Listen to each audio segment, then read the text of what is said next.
Nag-start ako magtattoo year 1992. Sa Quiapo pa nun. Konti pa lang ang nagtatattoo nun. Tsaka hindi pa ganun ka high-tech ang mga gamit. Puro improvised tattoo machine lang nun. Pati mga tinta, hindi pa kagaya ng tinta ngayon na magaganda na. Hindi kagaya dati. Ang ginagamit namin, yung mga Rotring, Staedtler, yan.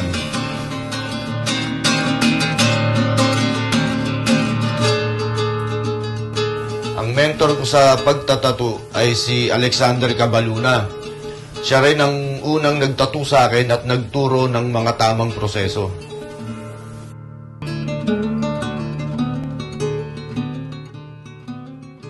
Mga disenyong ginagawa sa kliyente, siyempre, unang-una, yung gusto nila. Kung nag-i-incorporate sa pagkatao nila at kung sino sila. Mas maganda kung yung disenyo ay pinapagawa sa amin. Dahil mas nagagawa namin ng magandang saloobin yung obra.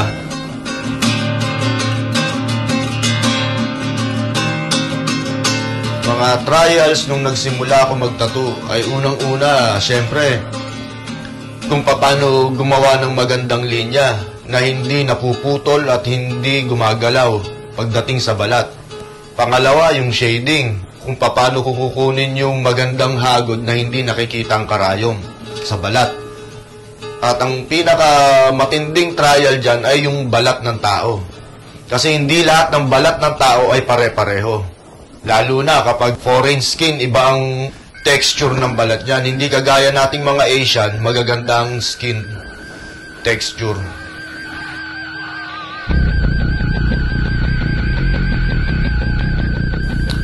Yun, saan ko nakuha yung pangalang Morbid? Unang-una, gusto ko kasing maging catchy yung pangalan. Gusto ko madaling tandaan, tsaka maging household name ba yung dating? Na pag sinawag na, saan ka nagpatattoo dyan sa Morbid? Pero ano ba yung ibig sabihin ng Morbid talaga? Which is, para sa akin, masakit. Unang-una, pag ginamit mo sa medical term yan na Morbid, ibig sabihin niya, masakit talaga. And, yun ay nawawala naman because pain is temporary, pride is forever.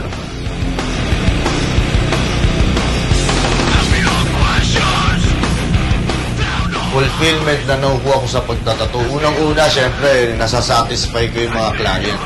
Yan ang importante dyan eh. Tapos yung pinapagawa nila sa aking mga design, nagagawa ko siyang isang magandang obra na nako-customize ko pa at pumapayag naman sila.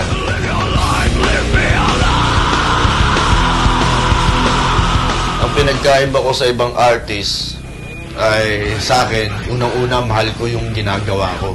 Yung sining na ginagawa ko, mahal ko. At hindi ako pumapayag sa mga kliyente na yung ilalagay nilang tattoo sa balat nila ay hindi babagay sa kanila. Kaya ang ginagawa ko, inaayos ko muna yung tattoo. O kung hindi man bagay sa kanila yung disenyo para sa balat nila, hindi ko sila tinatatuan. Hindi kagaya ng ibang artist dyan, tattoo lang ng tattoo kahit alam nilang hindi bagay sa tao. Ang pinag-uusapan natin dito, balat. Hindi na to nabubura.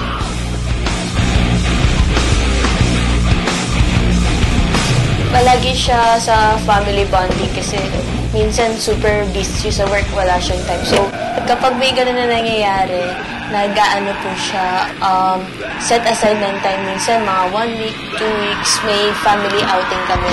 Usually yun sa mga, after school or mga sem break. Nag-aano siya. Kasama pa yung ibang friends niya para whole family bonding kami. Yung nangyayari, nakikipagkaibigan kami sa anak ng iba niyang friends. Tapos, yun, ganun yung nangyayari. Si Daddy, siya very family-oriented siya. Mahilig siya, makapag-spend ng maraming time. Tsaka gusto niya yung nakikiband siya, naiintindihan niya yung yung ginagawa namin, kung ano yung interest namin. Kasi usually yung mga interest namin tsaka ni Daddy, very close. So, we get along very great talaga.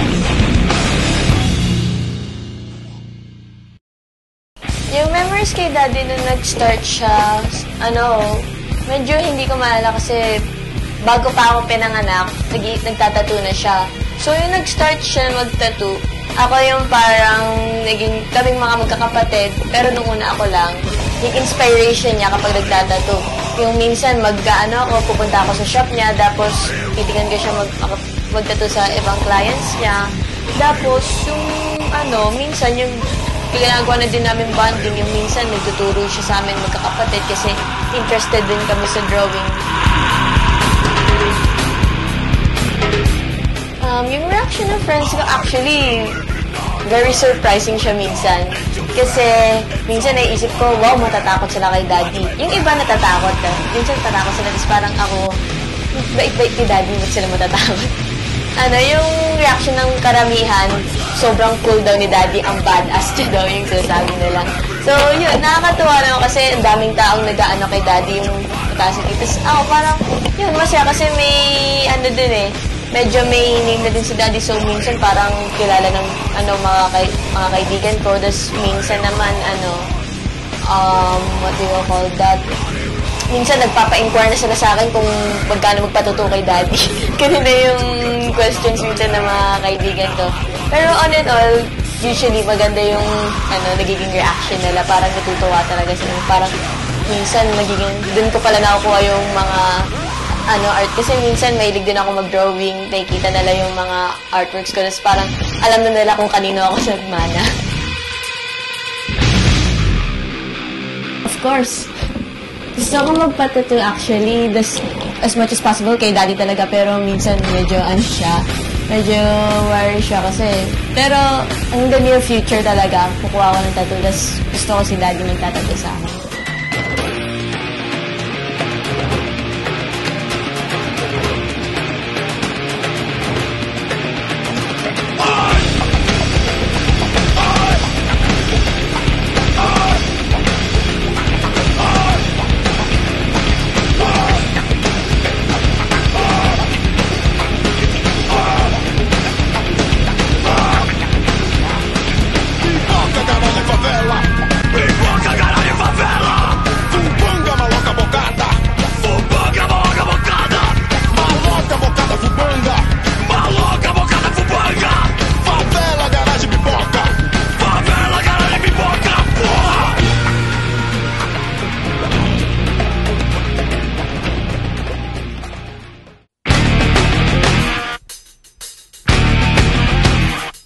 Nag-start ako mag-tattoo the age of 13 years old. First year high school ako nung time na yun na nakita ko yung mga tropa na nagtatatuan din sila. Tapos, gumawa akong sarili kong invento na karayom. Tapos, tinali ko lang dito dun sa barbecue steak. Tapos, yung ink na nabibili lang sa tindahan. Yung mga pampaitim sa sapatos, yung tinatawag na langking na yan. Yung sausaw sa tubig, tapos diretso na sa balat. Unang-una kong customer, sarili ko lang. Habang tinatago ko sa aking nanay. Kasi alam naman mga edad na yun, bawal pa talaga may tattoo yan. Tapos yun, habang tumatagal, yung mga nakalimutan ko na yung time na yun na nagtatato-tato ako. Nag-aral ng high school, natapos ng high school, tapos nag-college. Nung napadpad ako dito sa Manila, yun, magkaroon ako ng mga kaibigan na professional na mananato na inganyo nila ako na, yun, marunong ka palang mag-drawing dito, ganyan, ba't ayaw mong magtato? So yun, start ako sa hena-hena, yung gano'n, yung mga temporary na tattoo lang. Tapos unti-unti kong binibili yung mga gamit, yan. Habang merong mga tropa na gustong matatatuan yun, doon ko naaaral yung permanent na tattoo. Tapos marami na rin mga naging kaibigan hanggang sa yun, na-improve. Hindi ko na makakalain na ito yung maging profession ko mga panahon na yun Kasi para sa akin, nag-i-enjoy lang ako. Tapos yun, naging legitimate akong tattoo artist. Taong 2006, nag-screening ako sa Pilitan. Tapos yun, nakilala ko na rin si Luigi Mercado sa seminar, sa mga meeting namin sa PhilTAG. Nung mga time na yun na tumatagal na yung pakikihalubilo ko sa PhilTAG hanggang sa naging tuloy-tuloy na yung pagtatato ko sa industriya na ito.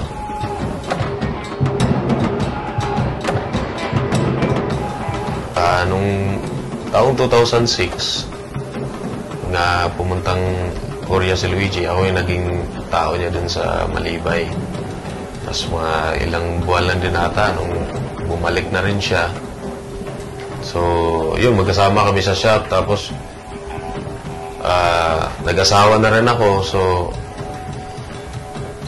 napalayo ako kasi pumunta akong Las Piñas. Doon ako tumira sa Las Piñas.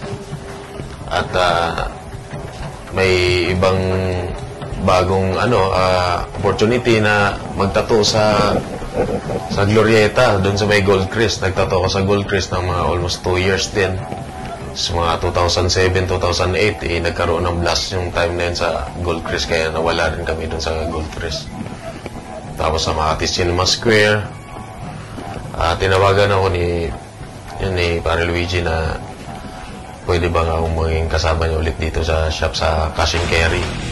Kaya isang malaking opportunity na naman na yun, bigyan ulit ako dito sa Carry na magsama kami dalawa. Yun, hanggang sa tuloy-tuloy na magkasama kami hanggang ngayon. Yun, parang tumitibay yung samahan namin.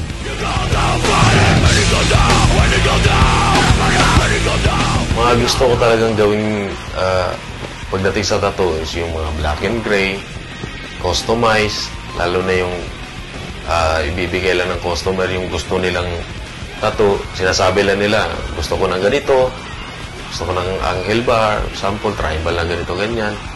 Kumbaga ako na mismo nag-sketch nun. Bigay lang sila ng idea na gusto nilang ipagawa. Basta more on black and gray, tapos mga colored, mga portraits yan. Yung mga gusto kong ginagawa. Ang mga usual clients namin dito na pumupunta, kadalasan mga foreigners na mga army, mga navy, marines yan, pumupunta rito. Tapos may mga politics din kami na clients, may mga doctors din, mga nurse, iba-iba. Tapos yun, yung mga pupunta rin dito na mga nag-walk-in, mga yun, mga namamasyalan din sa mall.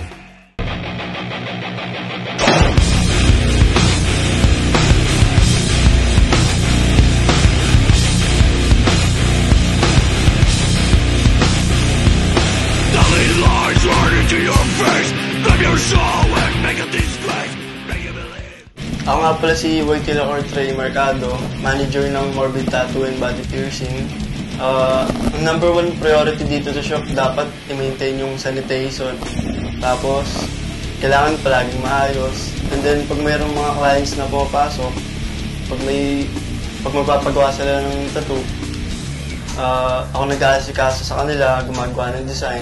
Pagka-print out naman, doon ko na sila ipapasa sa artist.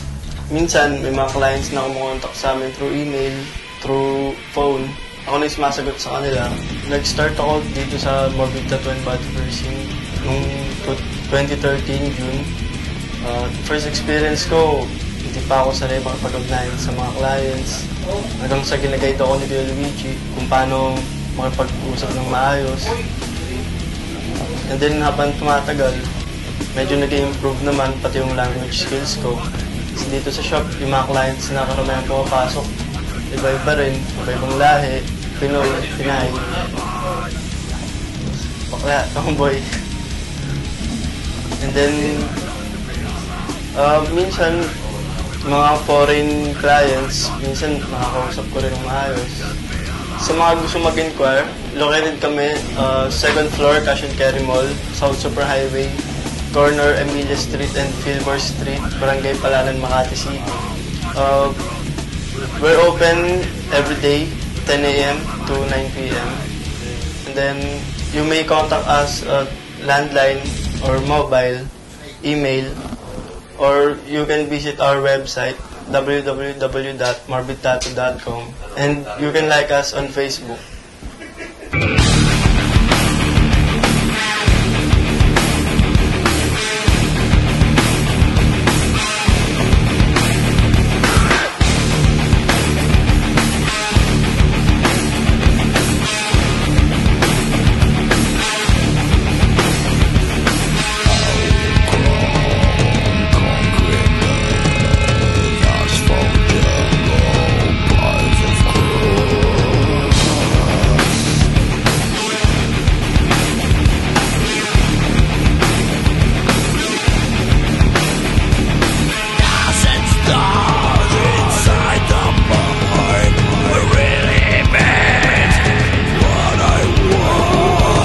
Message ko lang dun sa mga customers na gusto pumunta dito sa shop namin.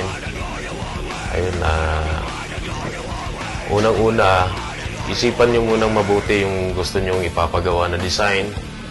Papatato kasi lalo-lalo na permanente yan. Dapat hindi pinagsisisihan. Tapos kung saan yung part sa body nyo ilalagay yung tattoo. Yan na, kung anong meaning ng tattoo na yan. Hindi yun kung nakita mo lang siya nakadikit sa pintuan nyo, gusto mo na ipatattoo siya na walang meaning. Baka magsisisi ka naman pagkatapos niyan. Kaya dapat pinag-iisipan talaga ng mabuti. Tapos yung iba naman ang gusto namang magpatattoo kung saan-saan lang. Dapat pag-isipan nyo rin mabuti. Tingnan nyo yung tamang gamit nila. Yung mga sterilization na gamit nila. Ang mensahe ko para sa mga kliyente at sa mga bagong gusto magpatato, unang-una, titingnan nyo yung portfolio, yung mga gawa ng tattoo artist. Pangalawa, alamin yung mabuti kung yung design nyo, gusto nyo ba talaga? Baka mamaya, lasing lang kayo. Sabay gusto nyo na kagad, hindi ganon. Kailangan something na nag-i-incorporate sa sarili nyo o sa mahal nyo sa buhay. Or pwede ring something na memorable para sa inyo. At sa pang titingnan nyo, yung tattoo shop, syempre, unang-una, kailangan yung sanitation niya maayos. Lahat ng kailangan i-dispose. At isa pang pinaka-importante sa lahat, pag yan na itattoo na, wala nang puraan yan. Think before you ink.